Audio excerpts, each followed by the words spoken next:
Hello guys, સો આજે આપણે EFT tapping શીખીશું. EFT ટેપિંગ એટલે શું? EFT એટલે ઇમોશનલ ફ્રીડમ ટેકનિક. જ્યારે આપણા હાર્ટમાં કોઈ બ્લોકેજીસ થઈ જાય છે, એ બ્લડના બ્લોકેજીસ થાય છે, આપણા મગજમાં બ્લોકેજીસ થાય છે, એવા જ આપણા ઇમોશન્સના બી એક એનર્જીસના બી એક બ્લોકેજીસ થઈ જાય છે આપણા બોડીના અંદર. તો આપણે જ્યારે એનર્જી આપણા બોડીમાં સ્ટક થઈ જાય છે, તો જ્યાં બી પોઝિટિવ એનર્જીનો ફ્લો જવો જોઈએ એ ફ્લો નથી થતો, કારણ કે એક નેગેટિવ એનર્જી કાં તો એક લિમિટિંગ બિલીફની એનર્જી ત્યાં સ્ટક થઈ જાય છે. એક લિમિટિંગ બિલીફ આવે, એમાં બીજી લિમિટિંગ બિલીફ નાખો, ત્રીજા લિમિટિંગ બિલીફ નાખશો. જેવા જેવા એનર્જીના બ્લોકેજીસ ત્યાં વધતા જશે, તમારા લાઈફમાં ક્યાંક ને ક્યાંક તમારા લાઈફમાં પ્રોબ્લેમ્સ ઊભા જ રહેશે. તમે એમ સમજશો, અરે આજે પ્રોબ્લેમ આવી, હમણાં તમે સોલ્વ કરી દીધી, પાછી બીજી આવી ગઈ. That is normal. નોર્મલી બધાના જ લાઈફમાં એ વસ્તુ થયા રાખે, પણ એમાંથી બહાર તરત કેવી રીતે આવવું, એ નેગેટિવિટીમાં બેસી ન રહેવું, એ માટે આપણે શીખીએ છીએ EFT.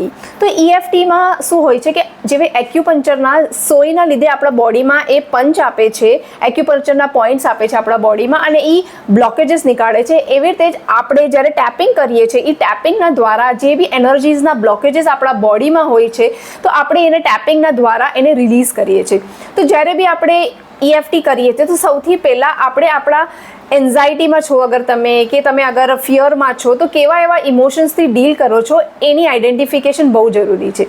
તો તમારે ખાલી આંખ બંધ કરીને, અગર તમને અત્યારે એન્ઝાયટી ફીલ થઈ રહી છે, તો ફીલ કરો એ બોડીમાં એન્ઝાયટી ક્યાં છે. એન્ઝાયટી જનરલી હોય તો ચેસ્ટમાં, લંગ્સમાં તમને એવું લાગશે કે હેવી પણ લાગશે, ભારી પણ લાગશે. તમે ફિયર હશે તો તમારા સ્ટમકમાં તમને લાગશે યાર દુખે છે, હેવી લાગે છે, કંઈક તો થઈ રહ્યું છે.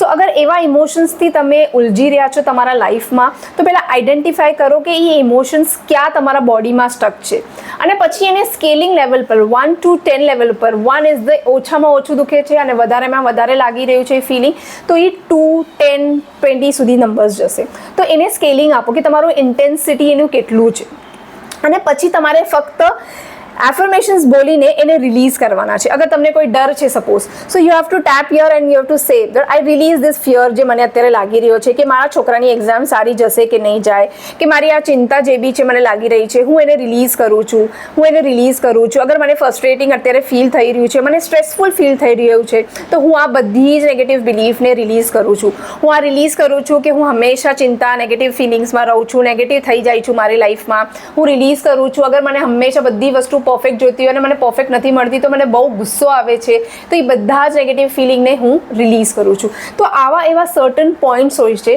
જે આપણે એફર્મેશન્સ યુઝ કરીને એ બધા પોઈન્ટ્સને રિલીઝ કરીએ છીએ, જેથી નેગેટિવ બિલીફ જે બી છે નીકળી જાય છે, અને પોઝિટિવની ઉર્જા, પોઝિટિવની એનર્જી તમારા આખા બોડીના થ્રુ વાઇબ્રેટ થઈ જાય છે, અને એ તમારા મસ્તકથી, તમારા હાર્ટથી તમે જે બી બોલો છો એ ઉપર સુધી, તમારા બ્રેન સુધી પહોંચે છે, અને તમને જે બી વસ્તુ જોઈએ છે તમે એ મેનિફેસ્ટ કરી શકો એમ છો.